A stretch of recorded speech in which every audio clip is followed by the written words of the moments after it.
Hey, it's Mike here, and today, when coffee is healthy and when it isn't healthy. To be completely transparent, I just wanted to know why I'm a little weakling when it comes to consuming coffee. And so I did a deep dive in the research. You could say that I was on that research grind, pun shamelessly intended.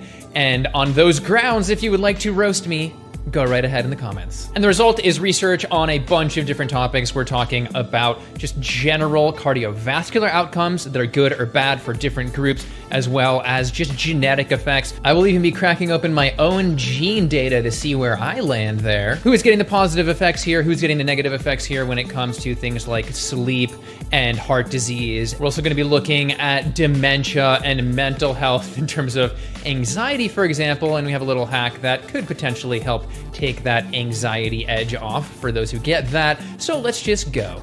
Really fast, I just want to say that I'm not a coffee hater and I'm not a coffee addict, so I'm just going to give it to you unbiased, no skin in the game here. But in terms of my story here, I got a little bit jealous of all y'all coffee drinkers. You know, I have a randomly high tolerance to other substances, wink, but I don't have a high tolerance to coffee. And you know, coffee is the #1 antioxidant consumed in the US and globally, and we have various studies showing that it lowers risk of mortality, for example. We'll get into that data a bit later on, but I was like, man, I want to get in on this. But when I drink it, I don't actually get more energy. I just find myself awake, like writing musicals in my head at 4 a.m. that I always forget. So I jealously look through the research, but yeah, I want to start with how it's a stimulant and what the pros and cons of that are when it is good and when it is bad. Starting with how it stimulates you, as you probably know, coffee blocks adenosine, which is what makes us sleepy, and that's how it can just knock the fatigue right out of our body. But it also does some other things. It increases dopamine receptor activity, and it also increases norepinephrine, aka adrenaline. And that's how it can result in giving people some anxiety on occasion, which we will get to in a little bit. But let's start with the positive stuff. The first benefit of it being a stimulant is a behavioral change that I believe plays a role in why it is associated from studies like this one with lower cardiovascular disease risk, oftentimes like 30% lower cardiovascular mortality for coffee drinkers. ADD tangent, that same study also found that you get more of a benefit drinking it in the morning than later in the day. That sort of makes sense, but bringing us to that behavioral change, it has to do with steps. Yes, this randomized, unique crossover trial tracked steps, but the participants were randomly texted whether to drink coffee or not each day for 2 weeks, and they found that the same people during the coffee period walked 1,000 more steps per day on average, which is quite a lot, especially when you consider that the average American might be floating somewhere around 4,000 steps, so that could be like a 25% increase. And as they say, that extra 1,000 steps would be associated with a 6 to 15% reduction in mortality, an effect size similar to some of the mortality gains we see in coffee drinkers. This is really fascinating to me because those coffee drinkers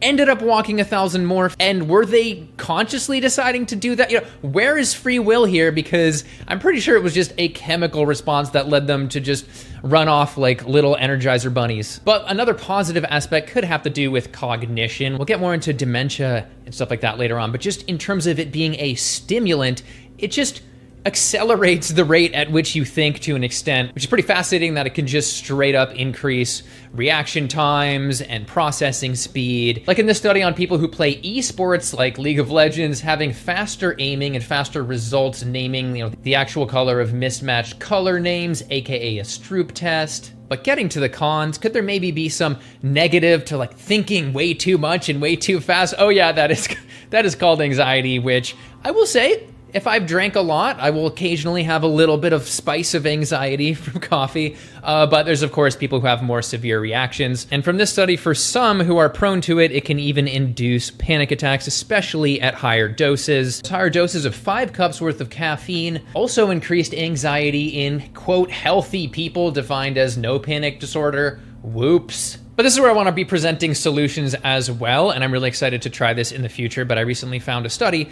in which adding L-theanine, which is the active ingredient in green tea, to a drink with caffeine, it wasn't coffee, but I think the principle still applies, actually lowered the anxiety effect of that caffeine. And this makes a lot of sense because previous studies have found that L-theanine actually induced a meditative-like brainwave pattern. So yeah, 100 milligrams of that to a caffeinated drink. I'm gonna try it in the future. But since we're talking about mental health, I figured I should just swing it back in the positive direction, the pro direction here, because both tea and coffee have positive effects for depression from this study. We're talking about those who had 2 or more cups a day had a 32% lower prevalence of depression for coffee compared to non-coffee drinkers. So it's news like that that makes me sad as somebody that can't drink a lot of coffee. Were they sad that they weren't getting some of the health benefits? That's probably what they were picking up in that study. Anyway, we can move on to another sort of con or a risk here that has to do with just an interesting biological response to drinking caffeine. It's a stimulant again. It's also literally a drug, which we like to forget. So when we're talking about that adrenaline release, we're talking about a little bit of a fight or flight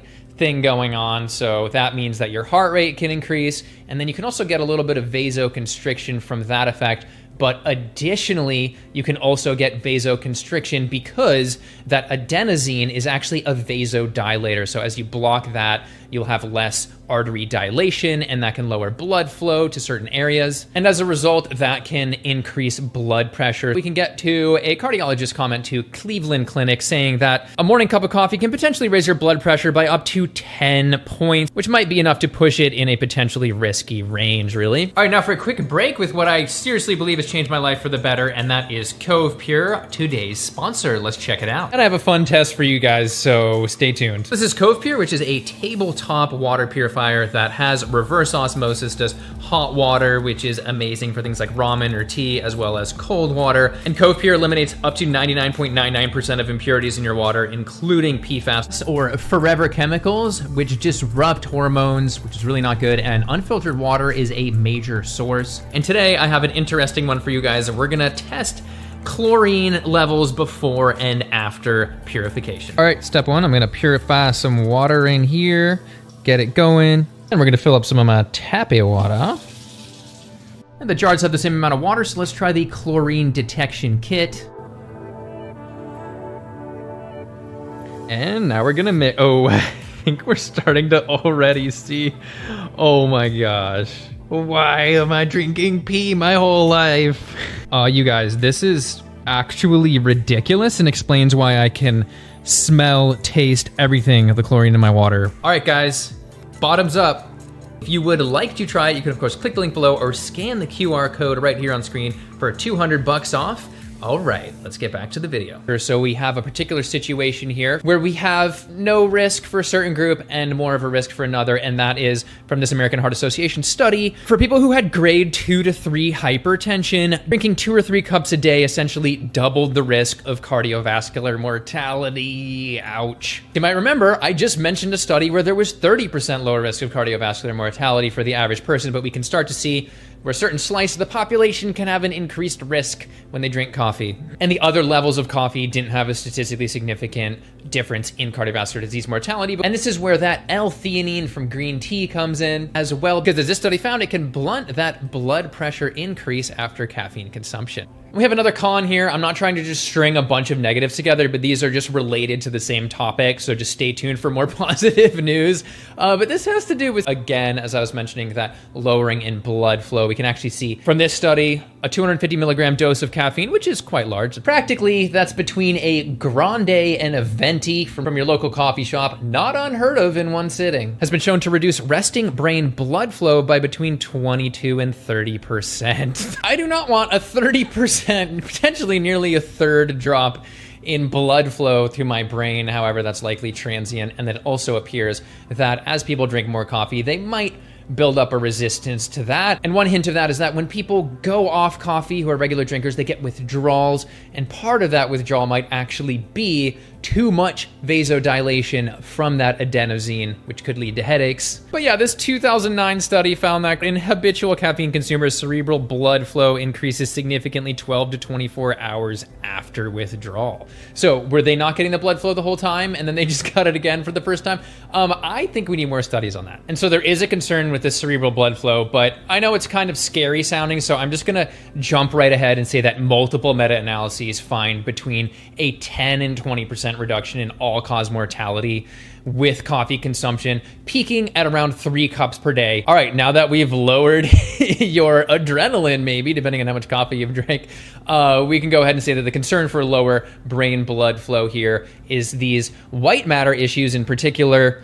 white matter hyperintensities that signify damage, possibly, again, from a lack of blood flow. The study found that, quote, our findings suggest that prolonged high coffee consumption may be associated with the risk of white matter hyperintensities in late life. So for older people, maybe not getting enough blood flow is leading to some issues. And another interesting issue here, just from a 2025 study out of Ecuador, which has to do with blood flow potentially, they found an association between coffee drinking just as a habit and lower back pain. Now, if you've been following my videos for a while, you might know that I covered lower back pain in terms of spinal disc degeneration driven by a lack of blood flow to your lumbar discs. Your lower back discs, which really don't have blood flow directly into them, they just have nutrients diffuse there. So if you have atherosclerosis, that gets blocked, major issue. So I'd love to see more studies on that. Are coffee drinkers getting less blood flow to their lower back? We don't know. But while we're on the topic of the cardiovascular system, I just wanted to highlight one group that might really benefit from drinking coffee.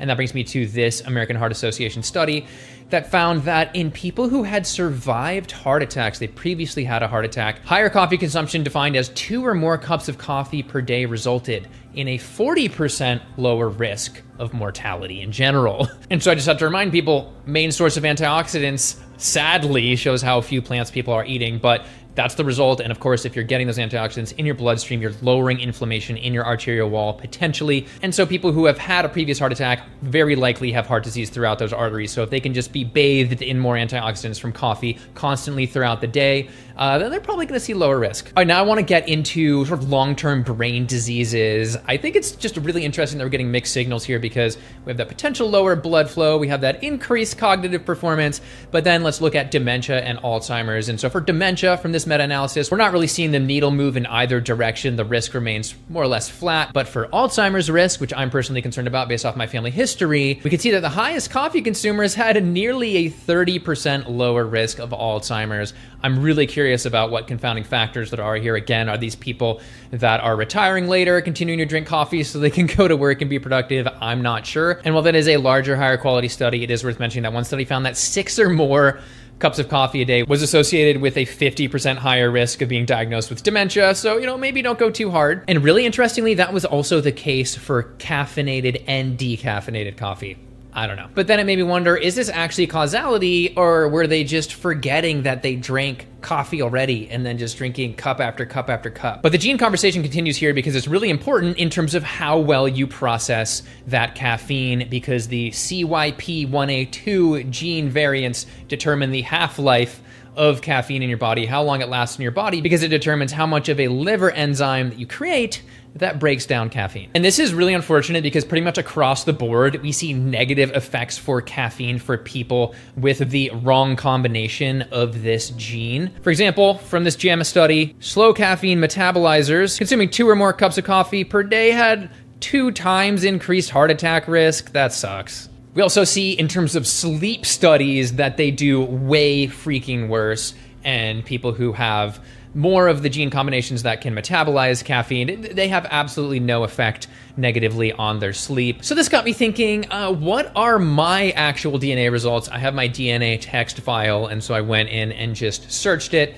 And so what you're looking for here is the RS7625551 gene and its combinations. And I found, to my surprise, that I'm actually an AC combination, which is an intermediate metabolizer. I'm not a great metabolizer, and I'm not a horrible metabolizer, which I thought I was. So as an AC, it's got me thinking AC, DC, AC, and dark roast coffee. Let's go. Also, the ADORA2A gene is even more strongly connected to sleep, and I was also mixed on one of those readings that I was able to see. All right, now I want to sort of rapid fire some secondary health areas that aren't talked about as much in the area of coffee. And the first one has to do with the acid reflux myth. More or less, about 40% of people believe that coffee causes acid reflux. But despite mixed results from the literature, more often than not, we're seeing absolutely no association in the epidemiology. All right, now we have type 2 diabetes. Could there be an effect here? Antioxidants are great. Well, from this study, an increase of daily coffee consumption by greater than 1 cup was associated with an 11% lower relative risk of type 2 diabetes.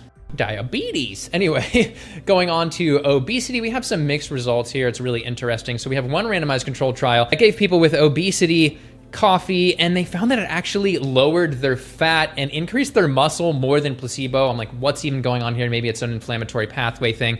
But then we had another one that gave people with obesity coffee, and it actually increased their desire to eat more sugar throughout the day. So, jury might still be out on this one. It's also not going to be healthy when coffee isn't just coffee. Adding that saturated fat-laden cream or cow's milk did actually mitigate the benefits of coffee mortality-wise. And then we have the gut microbiome here. This could be an entire video, but perhaps the most interesting recent, I think 2025 discovery was that Lawsonobacter saccharolyticus, which was recently discovered, so I'm allowed to butcher the pronunciation of, was higher in people that drank coffee regardless of like where in the world they were from. And we have very little data on this bacteria, but it appears to be healthy. It appears to be a butyrate producer, which is a very healthy short chain fatty acid. And then it also might play a role in gut barrier integrity from this preprint, but that's maybe a little bit speculative. But yeah, in the end, we're looking at coffee on average, probably lowering mortality risk between 10 and 20% just on a population level. But then we got to get a little bit more specific. Are you somebody who has the wrong genes here? Are you somebody who has super high blood pressure? Are you somebody who is really old and has a high Alzheimer's risk and is chugging 6+ a day? There's certain little zones that aren't so fun to be in. But I also just find this research to be absolutely fascinating. 1,000 more steps per day, like that's a fact that just made me think of everybody that drinks coffee a little bit differently. Like they just go into the coffee shop and then they're all just sort of cranked up, gonna get some extra steps, hopefully lower cardiovascular disease that way, and of course through those antioxidants as the main source in the diet. But again, twice the risk of heart disease if you don't have the right caffeine metabolism genes. Like that just blows my mind. And yeah, I'm gonna try getting some L-theanine and scoop about 100 milligrams of it into my coffee and see if I feel anything different. Maybe that's a good idea for a follow-up video. Let me know down below. And of course, if you would like to try Cove Pure, get some of that awesome, pure, also delicious water. Did I even mention that before? I don't think I did. You can of course scan this QR code and get $200 off, or just click that link below. So yeah, other than that, let me know if there are any awesome coffee facts or studies that I did not include. It's a massive body of research. And of course, feel free to like, subscribe, all that good stuff, and I'll see you in the next one. Thanks for watching.